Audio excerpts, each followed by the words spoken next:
हर हर महादेव दोस्तों, श्री शिवाय नमस्तुभ्यम। दोस्तों आइए सुनते हैं शुक्र प्रदोष व्रत कथा। शुक्र प्रदोष की विधि सोम प्रदोष की तरह है। इस दिन सफ़ेद वस्तुओं से देवता की पूजा करनी चाहिए तथा ब्राह्मणों को सफ़ेद भोजन जैसे खीर आदि कराना चाहिए, जिससे शुक्र देवता प्रसन्न होते हैं एवं समस्त सुखों को प्राप्त करते हैं, क्योंकि शुक्र भोगों एवं सुखों के स्वामी हैं। प्राचीन समय में कहीं पर 3 मित्र रहते थे। पहला कायस्थ, दूसरा ब्राह्मण और तीसरा मित्र वैश्य था। तीनों मित्रों का विवाह हो गया था और पहले 2 मित्रों की पत्नियां भी घर आ गई थीं, किंतु तीसरे मित्र वैश्य का अभी गौना नहीं हुआ था, अतः उसकी पत्नी ससुराल में ही थी। एक दिन कायस्थ ने अपने वैश्य मित्र से कहा कि तुम अपनी पत्नी को क्यों नहीं लिवा लाते। अपने मित्र की बात सुनकर वह अपनी पत्नी को लेने के लिए ससुराल के लिए तैयार हो गया, किंतु उसके घर वालों का तथा ब्राह्मण मित्र ने कहा कि अभी शुक्रास्त है, अतः अभी विदा कराने का कोई भी मुहूर्त नहीं है। शुक्र के उदय होने पर विदा करा लाना। किंतु उसने किसी का कहना न माना और अपने ससुराल चला गया। दामाद को आया हुआ देखकर उसके ससुर ने आने का कारण पूछा। तब उस वैश्य ने कहा कि मैं अपनी पत्नी को विदा कराने आया हूँ। ससुराल वालों ने कहा कि अभी शुक्रास्त है, अतः अभी विदा कराना उचित नहीं है, किंतु वह न माना। अंत में ससुराल वालों ने लाचार होकर अपनी पुत्री सहित उसे विदा कर दिया। सो रास्ते में घनघोर जंगल में रथ का पहिया टूट गया, जिससे रात को वहीं रुकना पड़ा और चोरों ने आकर उसका सारा धन लूट लिया।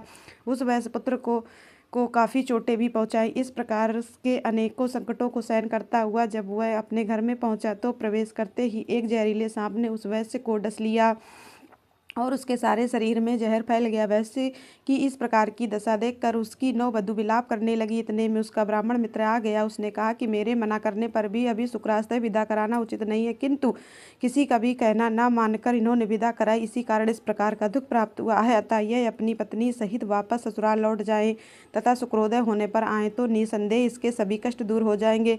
ब्राह्मण मित्र की बात सुनकर उस वैश्य की पत्नी अपने पति के साथ मायके वापस चली गई। वहां जाते ही वैश्य का जहर उतर गया और उसे होश आ गया। सभी लोग अत्यधिक प्रसन्न हो गए। जब शुक्र का उदय हुआ तब वह वैश्य अपनी पत्नी के साथ आनंद पूर्वक आकर रहने लगा। शुक्रास्त में कोई भी मांगलिक कार्य नहीं करना चाहिए। इस कथा को जो पढ़ता या सुनता है, मनुष्य के सभी पाप नष्ट होकर सुखों की प्राप्ति होती है। एक बार एक लप्सी था, एक तपस्वी था।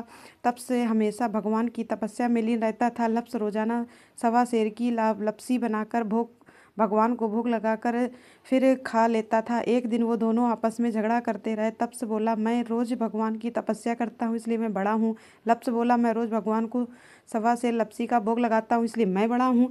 नारद जी वहाँ से गुजर रहे थे, दोनों को झगड़ा करते देखा। उनसे पूछा, तुम दोनों झगड़ा क्यों कर रहे हो? तो तब लप्सी ने कहा, खुद को बड़ा होने का कारण बताया और तप्स ने भी खुद को बड़ा होने का कारण बताया, नारद जी को बताया। यह सुनकर नारद जी बोले, तुम्हारा फैसला तो मैं कर दूंगा। दूसरे दिन लप्सी और तपसी स्नान कर अपनी रोज की भक्ति करने आए तो नारद जी ने छुप कर 1.25 करोड़ की एक अंगूठी उन दोनों के आगे रख दी। तप्स की नज़र जब अंगूठी पर पड़ी तो उसने चुपचाप अंगूठी उठाकर अपने नीचे दबा ली।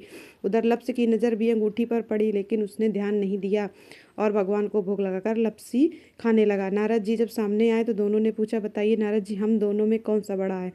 तब नारद जी ने तप्स से खड़ा होने को कहा। वह खड़ा हुआ तो उसके नीचे दबी हुई अंगूठी दिखाई पड़ी। नारद जी ने तप्स से कहा, तपस्या करने के बाद भी तुम्हारी चोरी करने की आदत नहीं गई, इसलिए लप्स बड़ा है और तुम्हें तुम्हारी तपस्या का कोई भी फल नहीं मिलेगा। तब तप्स शर्मिंदा होकर क्षमा मांगने लगा। उसने नारद जी से पूछा, नारद जी, मेरी तपस्या का फल फिर मुझे कैसे मिलेगा? तब देव ऋषि नारद जी ने बताया, अगर कोई गाय और कुत्ते की रोटी नहीं बनाएगा तो फल तुझे मिलेगा। अगर कोई ब्राह्मण को जमाकर दक्षिणा नहीं देगा तो फल तुझे मिलेगा। अगर कोई साड़ी के साथ ब्लाउज नहीं देगा तो फल तुझे मिलेगा। अगर कोई दिए से दिया जलाएगा तो फल तुझे मिलेगा। अगर कोई सारी कहानी सुने लेकिन तुम्हारी कहानी ना सुने तो फल तुझे मिलेगा। उसी दिन से हर व्रत कथा और कहानी के साथ लप्सी और तपसी की कहानी भी सुनी और कही जाती है। दोस्तों, आपको कथा कैसी लगी? वीडियो को लाइक सब्सक्राइब अवश्य करें। धन्यवाद दोस्तों।